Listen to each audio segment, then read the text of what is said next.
The royal lineage of the Kendakes, often translated as Candace in ancient texts, represents a pinnacle of sovereign female power in the ancient Nile Valley. These women governed the vast kingdom of Kush, centering their rule in the thriving metropolis of Meroe. Their authority was absolute, rooted in a deep reverence for the sacred feminine that permeated every aspect of their society. They stood as pillars of strength, guiding their people through centuries of prosperity. The title Kandake itself signifies the Queen Mother, a position of supreme veneration in Kushite governance. In this matriarchal structure, lineage flowed through the female line, ensuring that women held the keys to succession and divine right. The Kandake was not merely a consort, she was the radiant heart of the empire. She mediated between the divine realm and the physical realm, embodying the living presence of the goddess on earth. To understand the Kendakes, one must trace the roots of Nile Valley civilization back to Taseti, the land of the bow. This ancient region in Nubia nurtured some of the earliest complex societies on the African continent. The people of Taseti cultivated a profound relationship with the stars and the seasons, weaving celestial observations into their daily lives. Their early achievements laid the foundation for the monumental cultures that would follow along the river. Deep in the desert, the stone circles of Nabta Playa stand as silent witnesses to this early astronomical brilliance. Long before the rise of the great pharaohs, nomadic peoples erected these megaliths to track the summer solstice and the movement of the stars. The alignment of these stones reflects a highly sophisticated understanding of the cosmos. This spiritual connection to the sky deeply influenced the cosmology of later Nile civilizations. Further north, the Naqada, the 1st, 2, and 3 periods, showcased the blossoming of art and social organization. Artisans of the Naqada culture crafted exquisite pottery, shaping clay into vessels of remarkable beauty. They carved intricate palettes from schist and adorned themselves with precious materials. This era established the artistic and spiritual motifs that would eventually characterize both Kemet and Kush. The kingdom of Kerma emerged as a formidable indigenous power in Upper Nubia, distinct from its Egyptian neighbors. At the heart of Kerma stood the massive western Defufa, a towering mud-brick temple that dominated the landscape. This structure served as the spiritual nerve center of the city, hosting ceremonies honoring the sacred feminine and the divine forces of nature. The wealth of Kerma flowed from its control of trade routes and its abundant natural resources. As power shifted over the centuries, the city of Napata became the radiant capital of the Kushite Empire. Nestled at the base of the sacred mountain Jebel Barkal, Napata blossomed as a center of religious devotion. The flat-topped peak of Jebel Barkal was revered as a primary dwelling place of the divine, a natural temple rising from the desert floor. Here, the Kushite rulers erected magnificent sanctuaries to honor their deities. Eventually, the heart of the empire moved southward to Meroe, a city blessed with abundant rainfall and rich iron ore deposits.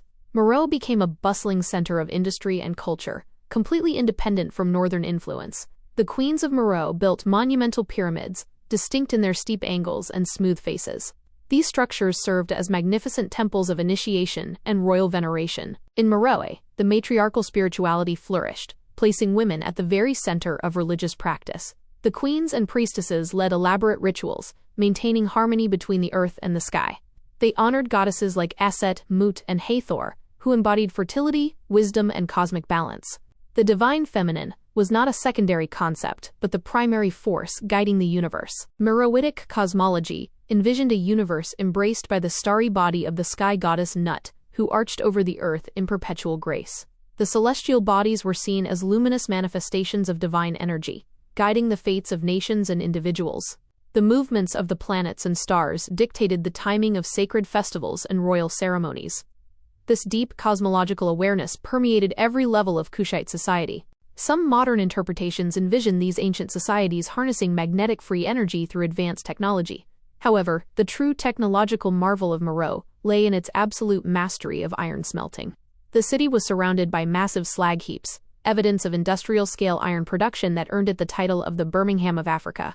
This profound metallurgical skill provided the tools and weapons that secured their vast empire. Similarly, while the concept of magnetic Asherah poles originates from Levantine traditions, the Kushites possessed their own majestic sacred pillars. They revered towering sycamore trees as the living manifestation of the goddess. In their stone temples, they raised massive columns carved with intricate floral and celestial motifs. These towering pillars acted as spiritual anchors, connecting the solid earth to the infinite sky above. The Kandakes constructed their sacred sites and adorned themselves using an extraordinary array of precious stones. Carnelian, lapis lazuli, amethyst, and turquoise were not merely decorative. They held profound spiritual resonance. These gems were believed to channel divine light and amplify the physical vitality of the wearer.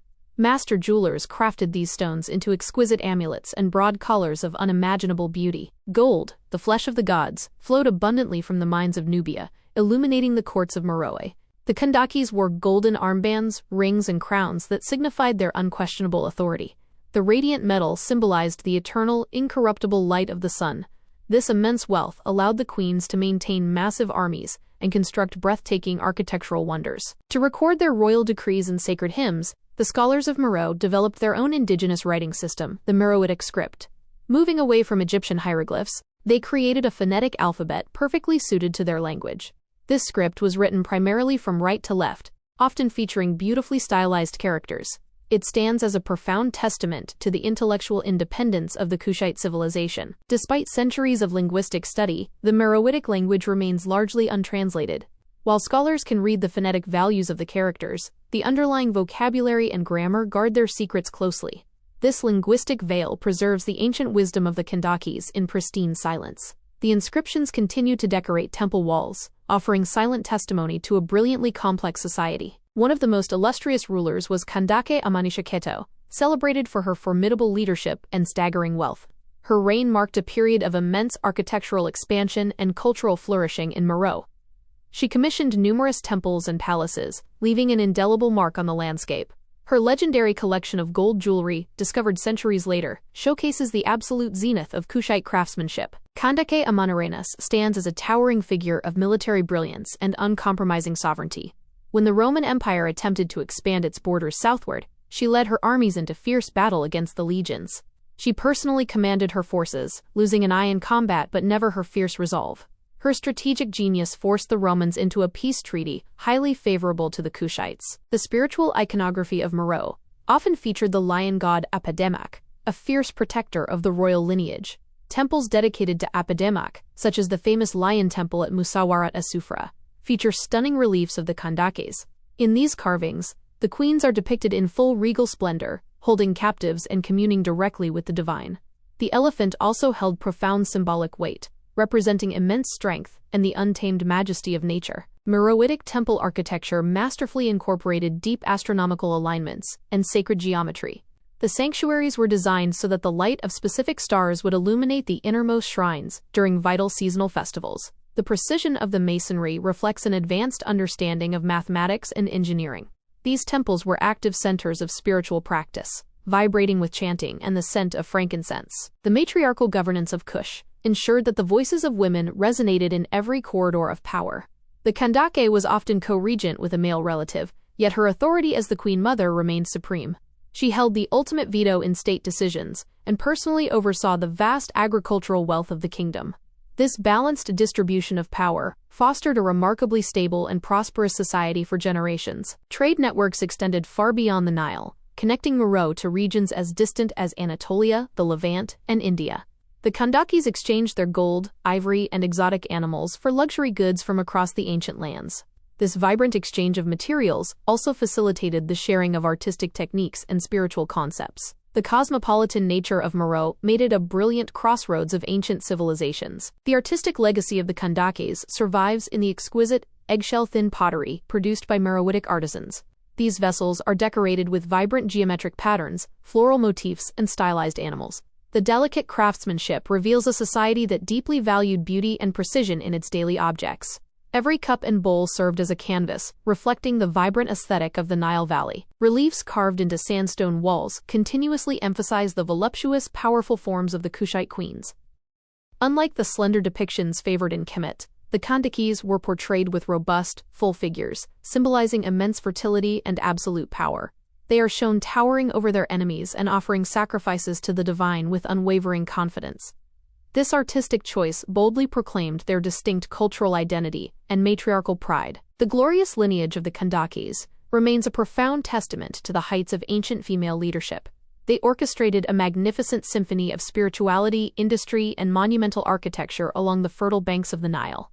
Through their mastery of precious resources and their unyielding devotion to the sacred feminine, they built an enduring legacy. The queens of Meroe forever illuminate the vast, beautiful tapestry of ancient African history.